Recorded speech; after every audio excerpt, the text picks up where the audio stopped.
एक हंसमुखी डॉक्टर बहुत ही होशियार थे। उनके बारे में कहा जाता था कि वह मौत के मुंह में से भी बीमार को वापस ले आते हैं। डॉक्टर के पास जो भी मरीज आता था वह उससे एक फॉर्म भरवाते थे।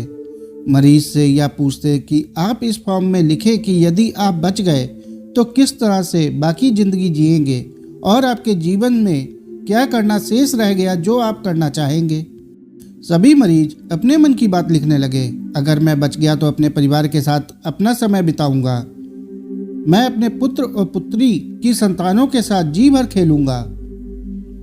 किसी ने जी भर कर पर्यटन घूमने का शौक पूरा करने का लिखा। किसी ने तो यह भी लिखा कि मेरे द्वारा जिंदगी में यदि किसी को ठेस पहुंची है तो मैं उससे माफ़ी मांगूंगा। किसी ने लिखा कि मैं अपनी ज़िंदगी में हंसी की मात्रा बढ़ा दूंगा। ज़िंदगी में किसी से भी शिकायत नहीं करूंगा और ना ही किसी को शिकायत करने का मौका दूंगा। किसी का भी मन ना दुखे ऐसा काम करूंगा। बहुत से लोगों ने तरह तरह की बातें लिखी। डॉक्टर ऑपरेशन करने के बाद जब मरीज को छुट्टी देते तब वह लिखा हुआ फॉर्म उन्हें वापस कर देते थे। मरीज से कहते कि आपने जो फॉर्म में लिखा है वह आप अपनी ज़िंदगी में कितना पूरा कर रहे हैं उस पर निशान लगाते जाएं। वापस आएं और मुझे बताएं कि आपने इनमें से किस तरह की ज़िंदगी जी है।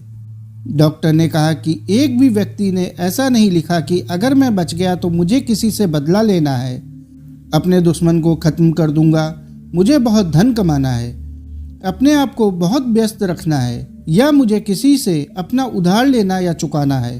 प्रत्येक का जीवन जीने का नज़रिया अलग अलग था। डॉक्टर ने प्रश्न किया कि जब आप स्वस्थ थे तब आपने इस तरह का जीवन क्यों नहीं जिया? आपको कौन रोक रहा था? अभी भी कौन सी देरी हो गई है?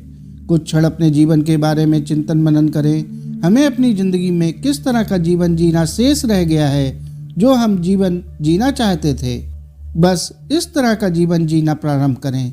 जीवन का आनंद तभी है कि जब जीवन की यात्रा पूर्ण हो, तब कोई कामना ना रहे, कोई अफसोस ना रहे, मन में यह ना रहे कि मैं जैसा हंसमुखी जीवन जीना चाहता था वैसा जीवन जी नहीं सका।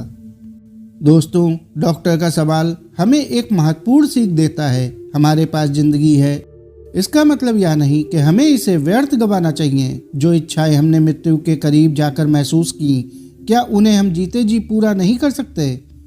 तो आइए अपनी ज़िंदगी में वही परिवर्तन आज से शुरू करें। हमें ना किसी का दिल दुखाना है, ना किसी से शिकायत करनी है। अपने परिवार, अपने रिश्तों और सबसे बढ़कर खुद के लिए जीना है। यह एहसास ही हमारे जीवन को सार्थक बना देगा।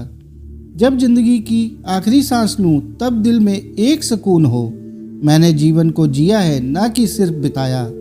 हर सुबह एक नई शुरुआत है। जीवन को संपूर्णता से जिए ताकि अंत में कोई अफसोस ना रहे। साथियों, आपको डॉक्टर की यह बात कैसी लगी कमेंट करके जरूर बताएं। और अगर कहानी अच्छी लगी हो तो कहानी को लाइक और चैनल को सब्सक्राइब जरूर कर लें। धन्यवाद।